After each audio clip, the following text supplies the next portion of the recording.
this community sells itself. Curiosity Lab is an excuse to get people here, but once they're here, you fall in love with it, and you're like, you know what? Wow. So that's what Curiosity Lab does. Is it's almost like. Welcome to Prime Lunchtime with Brian Johnson, a monthly podcast featuring the city manager and your host, Rico Figliolini. Taking the conversation beyond just talk, it's about getting the facts, discussing the issues, and asking honest questions of our city. Hi everyone, this is Rico Figliolini, host of Peachtree Corners Life, and today with Prime Lunchtime with City Manager Brian Johnson. Before we get into that, just want to say thank you for everyone's support on Peachtree Corners Magazine, which is the host of these podcasts, and also that today we'll be talking about some really exciting news that's going to be happening over the next few days.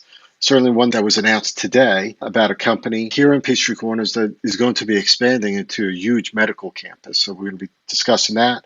We're also going to be discussing a little bit about Curiosity Lab and the new vehicles that are going to be happening and coming this year to Technology Park. So we'll be discussing that as well. The first time in the expanded, probably the largest amount of autonomous vehicles on a live living street like ours in the nation, if not in the country, but certainly in the nation. So we're going to be talking about those things today. So let me bring on Brian. Thanks for joining me. Thanks for having me. Yeah, this is good. Every month that we do this, it gets people to know a little bit more about what's going on in Peachtree Corners. Also, I just want to remind people that I make my commentaries because I make my commentaries. This is my show, and if I have a comment about something, I'm going to make it. People will disagree, but just want people to understand Peachtree Corners Life, Prime Lunchtime with City Manager. It's something where I can make my comments about issues of the day, and I just want people to know that. Let's talk about the first thing that's happening, which is unbelievable. You were telling me, sharing with me this morning a little bit about it just before the show. And it's a company that has existed here, that's based in Silicon Valley, has an office here, but this is a huge thing that's happening. So tell us what happened today with the governor and all this. Well, let me back up 6 months and start this story because there was a big announcement by the state of Georgia about a company that exists here in Peachtree Corners called Intuitive, a publicly traded company. And they are a maker of robotic-assisted surgical suites. There's a number of them. The most famous, if you will, or the one that's sold the most units, most prevalent out there, is called the Da Vinci device. And this is a operating suite in which the patient sits underneath a covering in which there are 4 arms that come out. And this is used for patients that are undergoing soft tissue surgery. So it's not for your bones. And oftentimes it's very complicated surgery that would normally either require a very, very granular level of skill, like say excising a tumor around something that's very sensitive, or it would normally require cracking somebody's chest open, like splitting them all the way to get to some organ that's difficult to get to. Instead, they put in 4 ports, if you will, almost like the size of a straw, maybe a little bit bigger, into the torso, the area that they're going to operate. One of them contains a camera, and the other 3 contain arms, almost like a snake, in that once it's through the port into the body, the head of that device can move wherever, and they can snake it wherever they need to. And then the end of it has removable tips. It could be a blade, it could be scissors, it could be claws, it could be a cauterizing device. And so it can go places in there in a less invasive way than cracking the thing open. The other interesting part about the Da Vinci device is the surgeon is actually not over the patient. The surgeon is sitting next to the patient, looking into goggles with their hands into these grips. And what their hands are doing is what's actually happening next to them inside the body. And Isn't that amazing? Camera. It is amazing. It's almost like virtual reality working on a patient. Robotic assisted surgery is certainly the wave of the future and where there's going to be more and more of it. And so, it's used for those types of things. This company is headquartered in Sunnyvale, California. And about 6 months ago, they started a process of building an East Coast campus. They did not want to expand in California. They are in a very aggressive expansion mode. And a lot of it is because they are doing very well and they have market share in this particular market, and they want to get in to hospitals while the competition is as far behind them as they currently are. Mm-hmm. So they're in aggressive expansion mode. They decided they did not want to expand into California for their own reasons. And so they started a process of identifying where on the East Coast they wanted to go. And so about 6 months ago, they approached the city and they informed us essentially that they were taking a look at places. And prior to, and to a degree, sometime after they did make their decision, which they said would be in the not too distant future, they also informed us that they had purchased one of the buildings right behind where their current office is. Which, for those people don't know, is across from the post office. Right next to the USTA building on Spalding, basically at the corner of Spalding and Data Drive. Mm-hmm. And they also, one of the buildings they purchased behind there, the one directly on Spalding, they wanted to gut it, and they want to start assembling the Da Vinci devices at this, not manufacturing it, but taking all the component and chipsets and having engineers assemble them together and then do quality control testing. And then when a hospital buys the device ships to the hospital. Then they install the device in the hospital. And then part of the purchase is there is training by surgeons that go and get trained on how to use the device from hospitals that bought it. And when they invited us over there, and they is the mayor and I, they actually walked us through their current facility. And that building that's right on Spalding is unique in that one of the floors, we had to essentially get covered, almost like scrubbing into surgery, to walk down one of the halls. The reason we had to do it is because it's set up, it almost looks like a hospital. If you were walking down the hallway of a hospital, mm-hmm. And each of the rooms down the hall actually had a surgical room in it, a surgical suite with a Da Vinci device. And on the operating table was a cadaver. And that's where surgeons come in and they actually practice using the Da Vinci device and get trained and certified in how to use it. And then they go back to the hospital and they start using them for surgeries right here in Peachtree Corners. And the mayor and I were both like, we knew what Intuitive was, but we didn't know what all they were doing here. So they're going to assemble those devices and then they're going to, do it on the East Coast. So we knew they were at least going to do that, but they said, look, this assembly that we're wanting to set up, it's like temporary. We are really in a rush to get it up and running because, again, we have market share. Whatever location we choose as our East Coast headquarters, that's going to be where we're going to build the permanent assembly plant. So we were like, okay, this is temporary, whether they expand here or not, it's temporary. But so they talked to us about speed. And so we started, I gave them some assurances, talked to my staff, and we started doing the permitting. Well, concurrent to that, they started a process of elimination, they being Intuitive, and got the locations that they wanted to expand to down to 2 locations. One here in Peachtree Corners and one in a city in the Research Triangle area of North Carolina, Raleigh, Durham, Chapel Hill area. And when they got it down to those 2, then they retained a firm, Deloitte, mm-hmm. to be their agent, and they officially submitted an investment commitment to both states, and they asked the state to come back with the state's incentive package.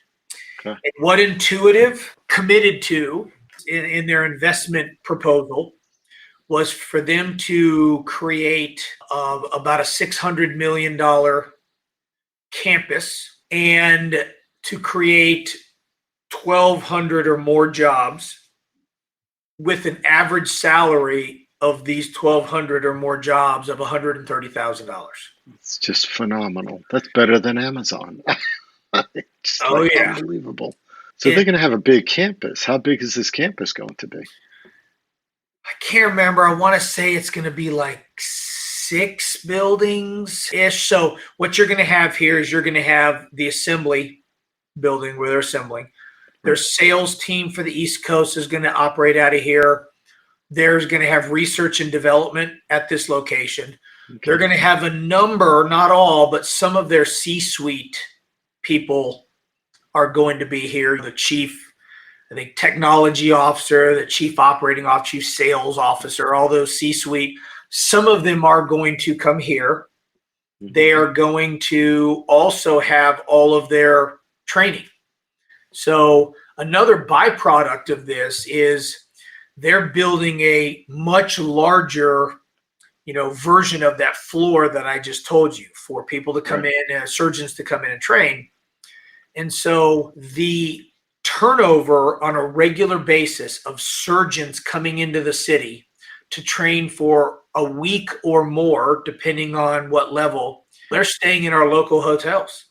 And they're coming from all over the country. They're all over the East Coast, however far but they're coming from all over the country. But again, they come to the city for a temporary period of time and they're going to stay in our hotels. So we not only have permanent 1,200 or more jobs at the average salary that they are, but then you've got all of this reoccurring temporary hotel activity of these surgeons coming into town to get trained.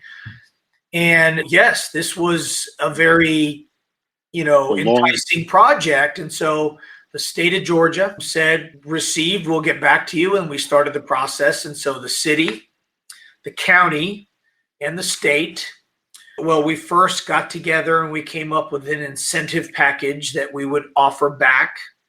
Mm-hmm. And the incentive package was presented to Intuitive at an all-day meeting amongst representatives from the city, the county, and the state Department of Economic Development. And then Intuitive had some senior people fly in from Sunnyvale, led by their chief finance officer. Mm-hmm. And the purpose was to talk incentives and what was strong enough, what wasn't, all that kind of stuff. And Deloitte, they had a number of representatives from Deloitte from various offices in the country that concentrate on certain things. And we presented ours, and the mirror image of this happened in North Carolina. Sure. What were some of the major incentives or major incentive that the state provided and the county and the city? So I'll start with the city. So we did a waiver with not to exceeds of certain permit and inspection fees, so regulatory fees. So our incentives, especially since we don't have property tax, city property tax, our incentives were on the regulatory side, and it was all in the form of what future revenue that would have been owed us, or future permit fees, inspection fees that would have been owed us. And we waived it. I think we were due, with the value of all the construction, we're going to be due around $6 million in permitted inspection fees over the $600 million or so campus. That could take over several years, 3 to 4 years. That's correct. I think 2024 is their date for them to be done with all this. So it would be over multiple years, obviously, and this was total, but we capped it at $3 million, so about half. Then we waived stormwater user fees, which will be, of course, generated off of the impervious surface that they are going to have on their campus. Mm-hmm. And don't let me forget about talking about trees and all that kind of stuff, how this will play out. But anyway, we waived those fees up to a certain maximum. I think it will essentially be they won't pay it for about 3 to 4 years, and then they'll start owing us that. That really was it. So it was all regulatory stuff. Oh, their business license. So based on their forecasted gross revenue, We waived their business license for, again, we capped it. Of course, our business license has a cap anyway, because if not, they would owe us a significant amount of money every year. But I want to say it'll be to where they'll go about 3 years before they would start owing us, just because it was a value. As soon as they hit that value, then that incentive goes away. Our total is like $3.5 million. So it's total. deferred to a degree. It's not deferred payment, but they don't start paying That's until correct.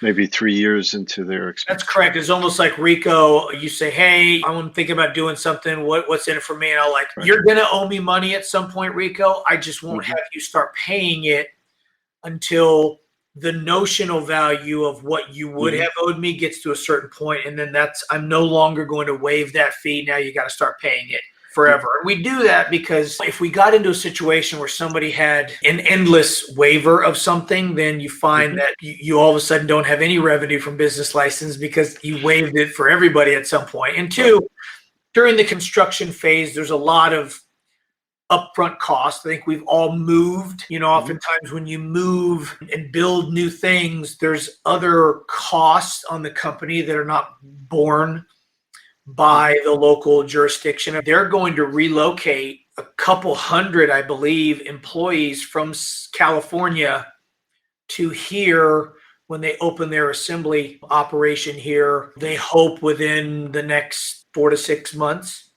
Because that's the But one the that they majority, already started on the existing building, demoing the inside. And right. that's costs, that relocation costs for their employees that they have. And so we generally try to give them incentives that are tied to their expansion relocation phase. And then once all the dust settles and they're operating normal, then they need to start paying normal. So that's what we're doing. And just so then people understand, the 1,200 jobs that they're looking to create here, a few of them, 200, 300, may be coming relocated from the West Coast, it sounds. But the majority of the jobs, they're saying they're creating these jobs here in Peachtree Corners for employment, new That's employment. correct. So I then, don't believe that the 1,200 jobs that they committed to create include either the 180 or 120 people who currently work in that building or the relocated. They're talking about creating 1,200. excellent. Thanks for the clarification. That's even better. And they also have to live somewhere. And who knows, a bit of them might decide to live in Peachtree Corners. I hope Right? more than just a bit, because we I all like think to so. live close to where we work and keep our Yes. little world small. So I hope more than just a bit live here. Yeah, so do I. And the other part of it is, so then I'm used to maybe a little bit more in the weeds than other people, but I think we all understand that cities that bid for these things, the same way some people may have seen Amazon and how some cities bidded for Amazon's East Coast facility. To a degree, cities, states, counties are all competing for these types of jobs. Part of that norm when a big company comes in to say, what are you going to give me if I'm going to relocate it here versus, let's say, Peachtree City or somewhere else. So you Rico, have to I'm be glad you competitive, brought right? that up. That is an important point to make. And that is, first of all, this is very normal. This is how these companies do it. There is a reason why Intuitive retained Deloitte for a very specific period of time, a large accounting firm, to represent them in their quest to play locations against each other and say, Right. which one of you are going to be the one that ultimately is the highest bidder. It happens in about every industry you can think of. The good thing for us is, again, we are only waiving a amount of fees that have not been paid. We're not counting on it, and it's just for the expansion part itself. Once they start operating and these things are all capped and they move on, they're going to be the largest employer in Peachtree Corners. Right now, Siemens is probably the largest. They're approaching 1,000 total. Wow. So But when they're finished and within 3 to 4 years, that yes, number may even go up even. that's Depending on, correct. So then the county abated county-wide property taxes that they charge for these parcels. They waived that for a period of time, and they ultimately came out and had a very aggressive offer, millions of dollars in property tax abatement on that. Again, a lot of this is also for them future revenue they're not counting on, because this is partly based off of the enhanced value of the property after they put $600 million into it. Again, a very common. And then the state, which has a much broader, menu of incentives to choose from, they did actual cash, where they straight up gave them cash in some cases. And then there were a number of state programs that they are going to be provided to help out, like what is the Georgia? It's called the Work Ready. Georgia's a work ready state. We have a program, I can't remember the name of it, is for the state. And there's a state agency specifically to work with some of the universities, as the case may be, or some of the technical colleges, to specifically tailor a skill set that's being trained there to come in and fill positions. So the state committed to that. The state is involved in relocation services to help the existing ones do that. So there's a number of those kind of things that they did. And so between all of us, we came up with a package that we thought was pretty competitive, but we don't know what North Carolina threw out. We never will know what North Carolina threw out, because Deloitte was handling it. Everybody signed non-disclosure agreements. What we do know, though, is this: they both were pretty competitive. One was not significantly more than the other. And so we believe that maybe it did come down to the intangibles. Both locations, Intuitive had an existing relationship, an existing operation, a small one, albeit, but an existing one. The one thing we may have that may have ultimately separated us from North Carolina was this, and this is a point that I was able to make when we had our full day presentation with city, county, state, presenting to their leadership as to why Peachtree Corners should be the location. And that was about speed of permitting.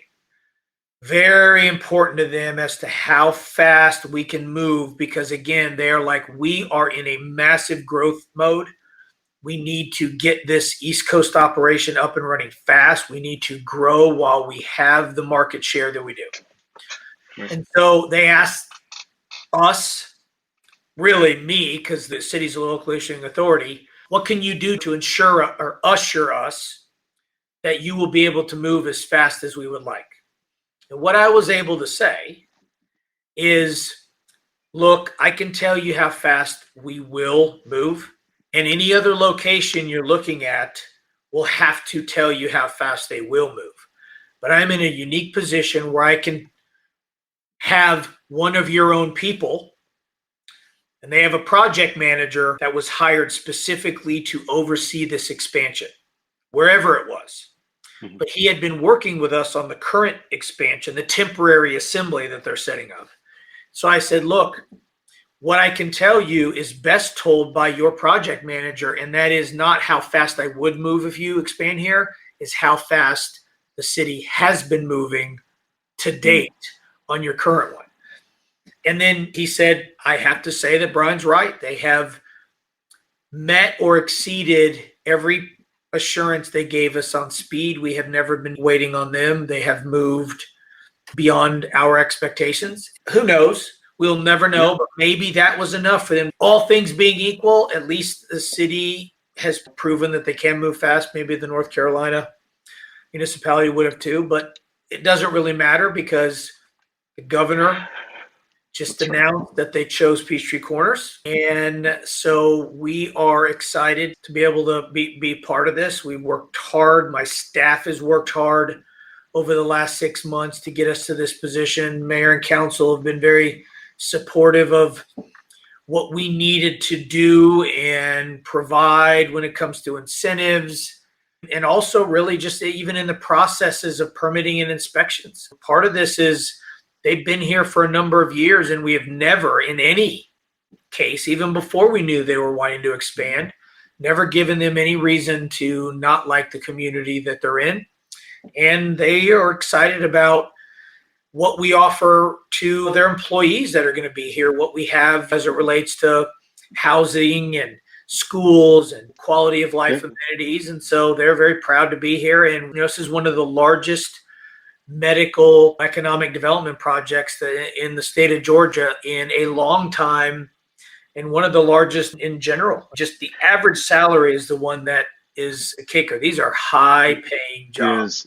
There's certainly a lot of medical and biomedical companies that are actually, people would be surprised, I think, the amount of companies that are in Peachtree Corners, but also companies that are coming in or expanding here in the health industry. We're not just high technology, right? It's biodiversity, if you will, in the business. One other important point to make along those lines, Rico, is this. When their chief finance officer, when we had our full day presentation to them, and he was there on site, we had a lot of virtual attendees, but on site he was a senior guy. He presented to the Georgia delegation about 45 minutes about the company before we started and their culture and all this kind of stuff. And I was taking notes, and it was interesting how he was bringing up stuff that we were very uniquely positioned to support and enhance without him ever knowing it until it was conveyed to him during or after our meeting. For instance, they want to make all their new buildings net zero, to have a net zero carbon footprint. Well, who do you think is the agency association who certifies buildings as net zero? Amazing. ASHRAE. Yeah, ASHRAE, right. That came here because of Curiosity Lab. Other things they were talking about, their research and development. They have a lot of research and development on new devices. And even some of the current stuff that they make have components and chipsets made by companies that are partners of Curiosity Lab. Bosch, Qualcomm, Cisco, things like that. That you've now got an immediate third point, very interested in international expansion that they really haven't cracked. My calendar is being monopolized right now by trade representatives, consul generals, and others from different countries looking at Curiosity Lab as a pipeline, a conduit, a landing pad for companies that are coming here, including, we've talked before, we were identified by the French government of one of 6 locations in the U.S. for them to be pushing technology companies from France as part of a program called Le French Tech that they created. Curiosity Lab, Peachtree Corners, and Metro Atlanta, but we're on the same list as New York City, Silicon Valley, Austin, Texas, these places, and then we get one of them, and then as a result, the French American Chamber moved their offices out of the French consulate, and they are moving it into Curiosity Lab, the Innovation Center. So all these international connections we have because Curiosity Lab, well, guess what? Intuitive is going to have a front row seat. They're a quarter of a mile down the road from the northern entrance of the track, which is on Spalding also. As I was writing notes, I was like, I couldn't have written this better. So I was able to tell him, hey, here are some things, and some of their other representatives, here are some things that are not going to come out in your average pitch that you don't realize exists here just because of Curiosity Lab. So again, we'll never know what pushed them over the edge, but those are all unique things that Curiosity Lab has done for generating activity. And this could be an example where we're getting one of the largest medical expansion projects in Georgia. Maybe that's what pushed them over the edge. And that's why Governor Kemp will be doing that announcement, or has done that announcement. And when a city gets that type of expansion, it becomes news. And also other companies start looking at that as well. Because then now that city, like Peachtree Corners, is put on the map even further out there. All these things that are happening in the city or through the city because of Curiosity Lab, because of other things that the city has initiated, really is bringing job and economic impact to the city, some prosperity because of it, and things take time. I remember when Curiosity Lab started up, Prototype Prime, when that all started going, and people were like, why are we doing this? And what's going to come out of this? And it's like, you know what? If Isabella didn't fund Columbus to come to the New World, that would never have happened, right? You have to start somewhere. You take a step and you move.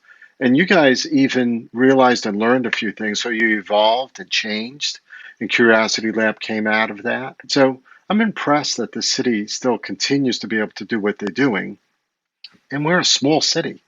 What, 44,000 people? We're not a big We city are here. certainly punching outside of our weight class. There's no doubt about it. And we can't do it without a lot of our private partners. But Rico, you have had a front row seat from the start. You have definitely seen it go from just an incubator just for early stage startups in the bottom floor of the old City Hall, That's right. rented lease space, to we own that building.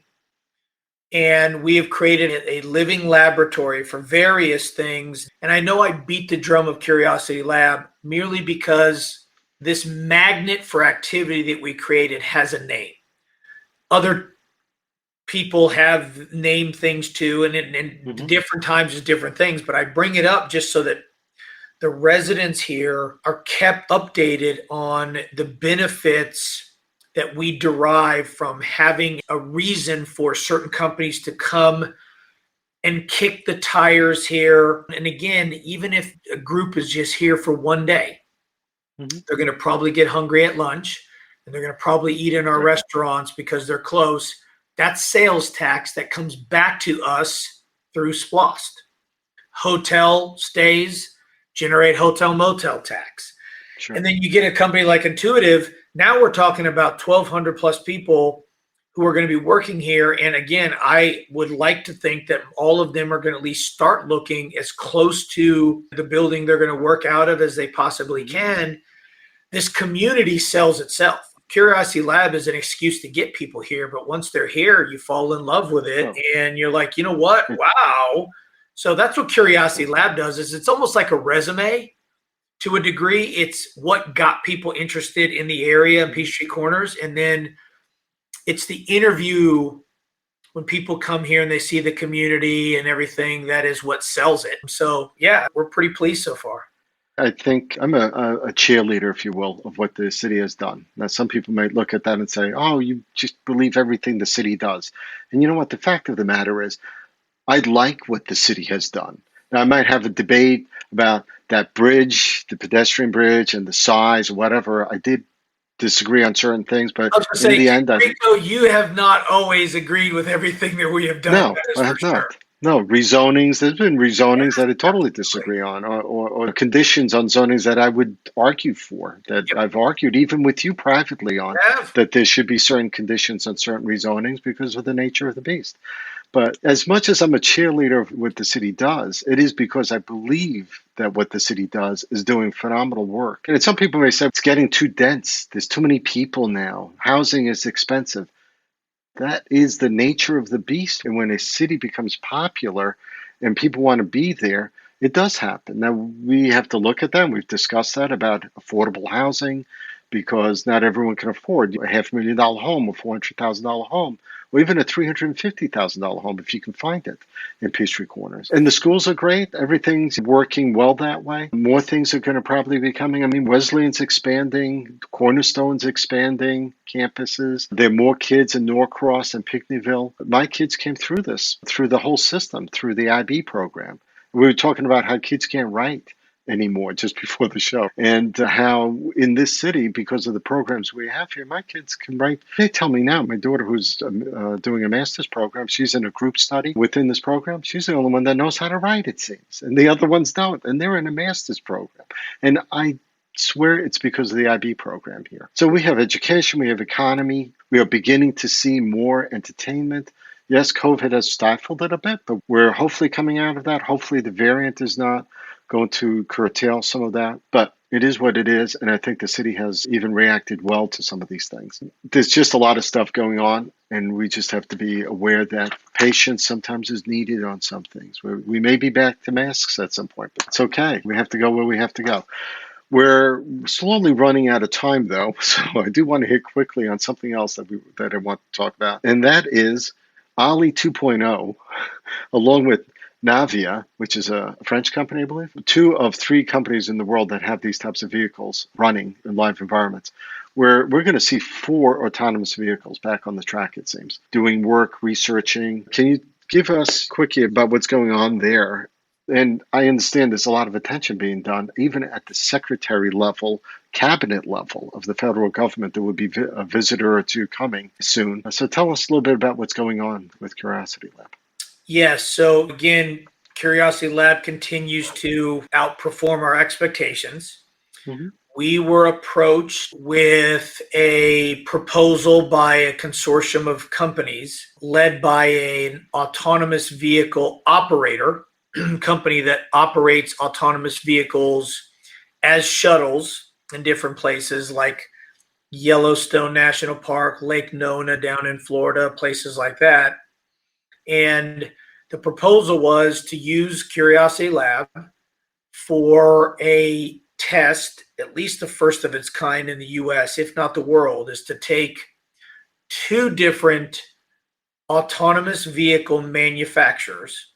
In this case, Local Motors, that makes the Ollie shuttle, and then Navia, a French company, and to have them operate on the test track at the same time, first time that's been done, and then use our connected vehicle infrastructure, the city street of the future. You can talk to everything out there and test and enhance their ability to talk to each other across multiple manufacturers, to talk to cars that possess in the car the DSRC unit so that it can talk, and to do so over a 5G wireless environment as well. So we have a number of partners in this. The 2 manufacturers of it are certainly a part of it. Beep, the autonomous vehicle shuttle operator. T-Mobile is a big partner. And then we have a couple other companies that haven't quite signed, so I don't want to say it, but some other big name companies that are potentially in talks of doing something to wrap a shuttle, meaning you'll know that they're part of this if there's a bunch of branding on the outside of this. And for a year, we will have 4 autonomous shuttles operating on the track. And while they are doing testing on connected vehicles, they still are fully operating autonomous shuttles. So the public can get on them at any time as well. A lot of people before who would ride them sometimes for functional reasons. The Marriott certainly, and the 2 other hotels down there certainly had people use it to get from there to Anderby Brewing and back. But these shuttles are, again, going to be learning things to make them better. Ollie is a name people remember. We had 2 Ollie shuttles the first time they were here, and those shuttles taught Local Motors, the manufacturer, some lessons. And they went back and created Ollie 2.0, and that's what's here. And some of the lessons I think we've talked about, like we have a 13% grade hill here. And when the shuttles were hitting the hill, the LiDAR on the first one thought it was something in the way because the hill was so steep. And so it would jerk until it cleared. And then it realized they had to recalibrate that to take into account steep hills. And they were here in the fall, and leaves were covering some of the lines in the roads, and they were having a hard time with that. And they did some things to help with that. And so that's how this technology gets enhanced. It gets the kinks get worked out. And it has certainly got the attention of people at the federal level, including there is a good chance that one of the members of the presidential cabinet will be here soon to take a look at what we got going on, because word has gotten out what Curiosity Lab is. And again, that kind of visibility doesn't hurt when we're talking to somebody who may be coming here permanently. You know, say, hey, we've had these people here, or these companies are our partners, or we got this type of testing going on. And whether that may be some temporary activity, oftentimes, like with Intuitive, it turns into permanent. Yeah, it doesn't hurt having attention from the federal government in that way. Nope. I think other Right in people that will way. notice that, yes. So, but all that news generating does help. It does help with putting the city in the spotlight. That, along with the V2X Live, that conference that's going to be Yep. happening in October, I think. All great stuff. And this certainly overshadows tree removal.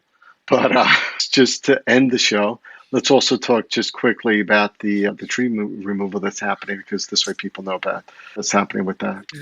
We like to talk about all this kind of fun stuff and sexy stuff, if you will. Sometimes the activities and operations of a city are more mundane, but not necessarily any less important. But there is certainly right now some people in the city have already been affected and will still be affected by Georgia Power is conducting an enhanced vegetation management operation here.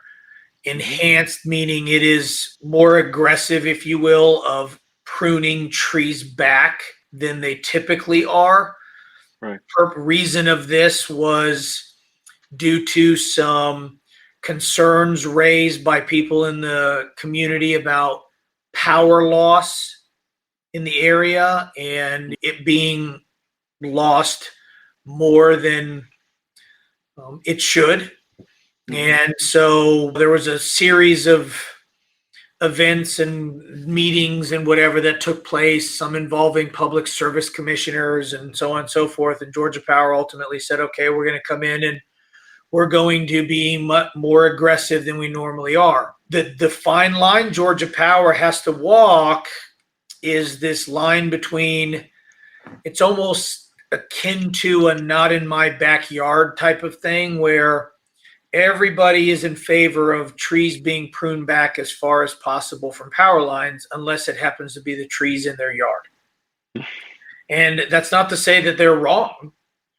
That's just to say that it does change sometimes how certain areas of the city look after Georgia Power comes through. And a lot of it is Georgia Power is not, most of the trees, I don't know of any trees so far that are growing right underneath a power line. Those have generally been removed. It's usually trees that are outside of a power line, but their limbs are such that if the limb fell, it would hit the power line. So what happens is when they remove the limb or limbs, sometimes there's so many of them and you have to remove it at the lateral, at the trunk. You can't just cut a little bit. That the arborists are coming in and saying, look, you remove so much of those limbs that the tree's going to die. And so then Georgia Power makes the call, we need to remove the whole tree, because if not, the tree is either going to fall on our power lines or we were involved in creating what is ultimately be a hazard if it fell the other way on a house or whatever. And so there are certainly some instances where it is significant. There's some places where there's a lot of either limbs, which affect shade and some trees. And I'm glad that those who are affected to understand why Georgia Power was put in this position and for them to try to be as understanding as possible. But by all means, if they have concerns or they want more information, Georgia Power does have some senior people and an arborist on staff, a staff arborist overseeing this, and he is available to meet with anybody at any time on site and talk tree by tree as to why Georgia Power made that. I know this because I've been at some of these with him and talking about why they're doing it. And in a few cases, there have been some adjustments they've made based on the residents' comments, but I just wanted people to know that this is not a city operation. This is a Georgia Power one doing just in a more aggressive way, trying to trim back risks to their power lines to try to decrease the amount of power outages due to some sort of tree or limb falling on their power lines. Are they tagging trees before they cut them, or are they marking them? How can a resident respond back? How is the communication set up? How can they respond? A number of ways. So first, the city is putting out information weekly from Georgia Power where we're conveying to people where the next week's operations will be. Anytime, if you can get on push notifications from the city, we don't do it a lot, so you don't get inundated with a lot of crap you don't care about, but get the city app.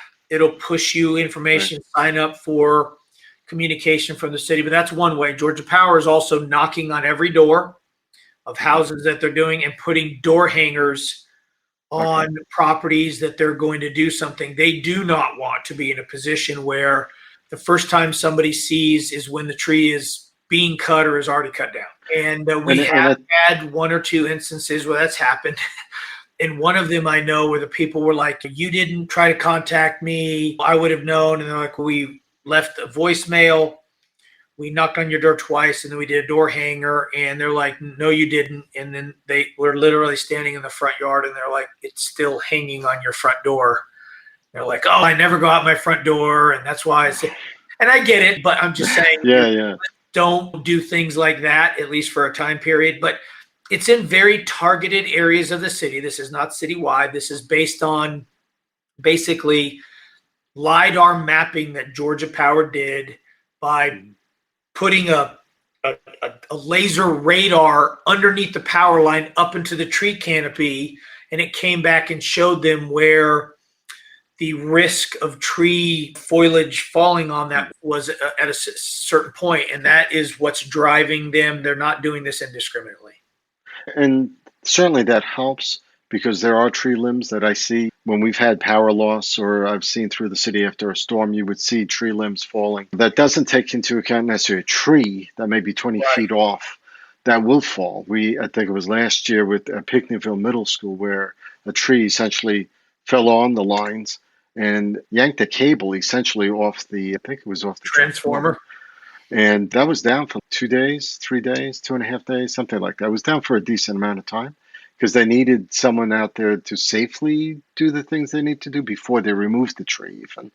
Well, I mean, Rico, it was just in middle of June, we had a tree that was in somebody's backyard. And I'm talking about probably 40 feet, 50 feet off the right-of-way. Not just edge of pavement, but way into somebody's yard. And the whole tree fell at the roots, probably got wet at the time, but the whole tree fell and went over a line there on East Jones Bridge.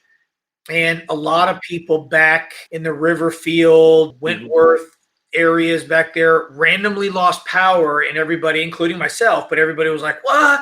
Here we go again. There was nothing that anybody could have done to prevent it because it was way into somebody's yard and the whole tree just tipped over and fell. And that is always going to be a risk. But yeah, Georgia Power is for sure in this position. And at least they're minimizing what may happen. But you're right. Pine trees that are 50 feet tall, 60 feet tall, when it rains as much as it does because they're short roots, they may fall, and that's just going to happen, unfortunately. Now, listen, if an arborist went out to check those trees, they probably might say, that tree may come down at some point. But even then, I don't even know if they would be able to say that, right? No, it's an inexact to try to estimate if a tree's going unless you have real evidence. So, We've covered a lot. We've taken longer than I expected on this podcast, but we've covered a lot of really great stuff, and especially two major items, and certainly the first major item with Intuitive, because that's just a really big deal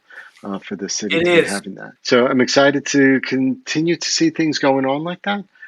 Businesses are opening up. New businesses are starting. More new businesses than I thought in different parts of the city are opening up. And just to point out, Stage Restaurant just opened in the old Noble Finn.